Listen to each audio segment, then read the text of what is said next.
I remember the first time he didn't kiss me. It wasn't a fight or a cold shoulder kind of silence. It was something darker, quieter, deliberate. He stood there in the kitchen, pouring his coffee. His jaw clenched tight enough to crack his teeth. When I leaned in, he simply stepped aside. No explanation. No glance. Just absence. That was 3 weeks after it happened. After I happened.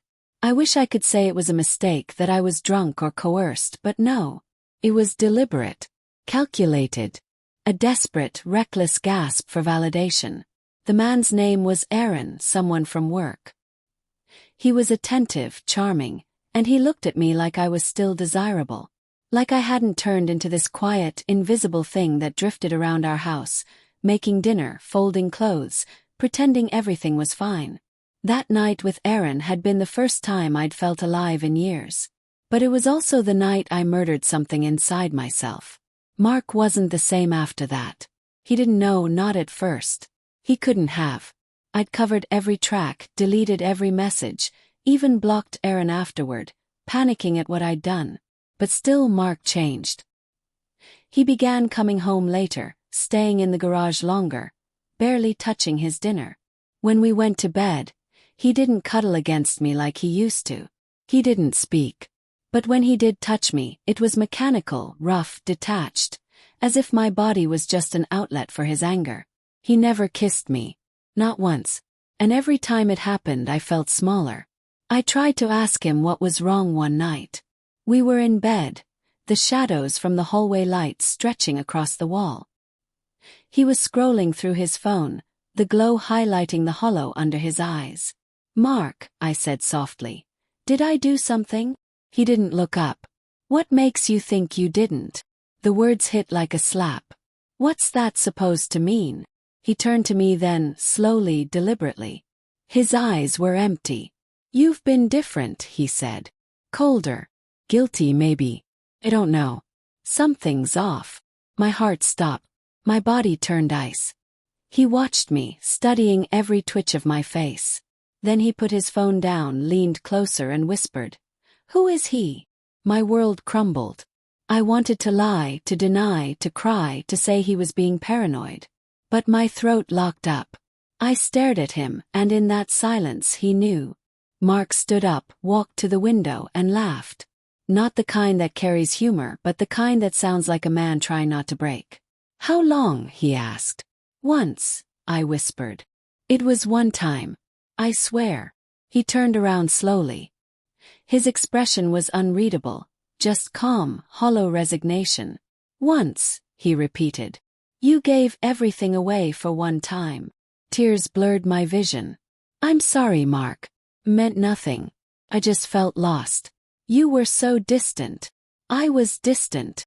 His voice cracked, raw and wounded. "Do you think this is some kind of excuse? You felt unloved, so you—" He stopped himself, his fists trembling at his sides. "You disgust me."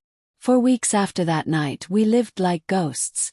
He didn't leave me, didn't file for divorce, didn't yell anymore. Instead, he built this silent wall of ice between us. He would talk only when necessary about bills, groceries, logistics. But then he started touching me again. First I thought it was forgiveness. Hope bloomed in my chest. Maybe he was trying. Maybe he still loved me. But the first time he took me again I realized what it really was. He didn't make love to me. He used me. There were no kisses, no affection, just raw possession. His hands were firm, controlling, his eyes always closed. When he finished, he rolled away wordlessly, leaving me trembling in shame and confusion. I wanted to scream, to tell him to stop, to make him hate me enough to leave. But instead I stayed, because somewhere inside me I thought I deserved it. One night I broke. We were at dinner, the clinking of cutlery the only sound. He looked up, his gaze sharp, predatory even. "Do you still talk to him?" he asked suddenly. "No," I said quickly. "I swear, it was over before you even found out." He smirked, a thin, cruel curve. "Oh, I know it's over. I made sure of that." Something in his tone made my stomach drop. "What do you mean?"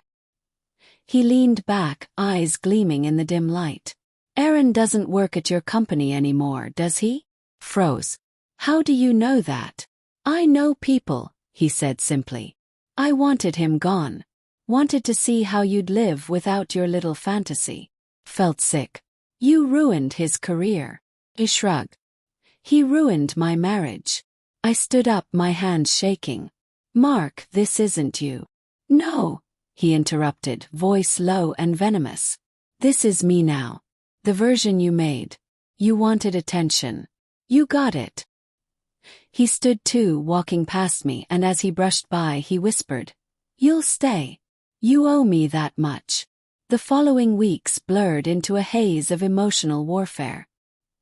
He would alternate between cold indifference and controlled cruelty, subtle remarks that cut deep, nights filled with forced intimacy, mornings where he wouldn't even look at me.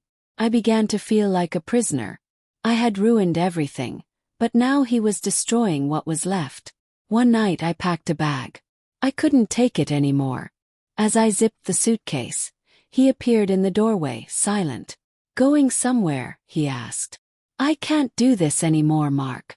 I can't live like this. He stepped closer, eyes hollow. You don't get to leave me. I already did, I said, voice breaking. The night I cheated, I lost you. You're gone. What's left here is just hate.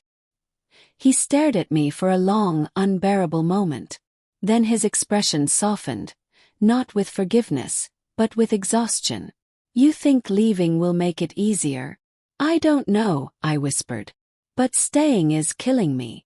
He nodded slowly, almost sadly. Then go. And just like that, the man I once loved turned away, walked back into the shadows of our dying home, and didn't stop me. When I reached the car, I looked back through the window.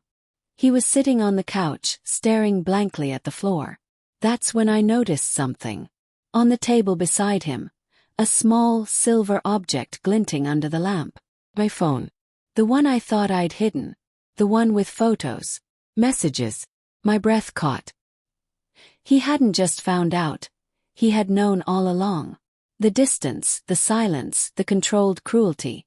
It hadn't been confusion or reaction. It had been punishment. A slow, deliberate dismantling of me. And the worst part, I'd let him. Because guilt is its own kind of prison. And tonight I finally walked out, but part of me will always be locked in that house, trapped in the echo of the kiss he never gave again.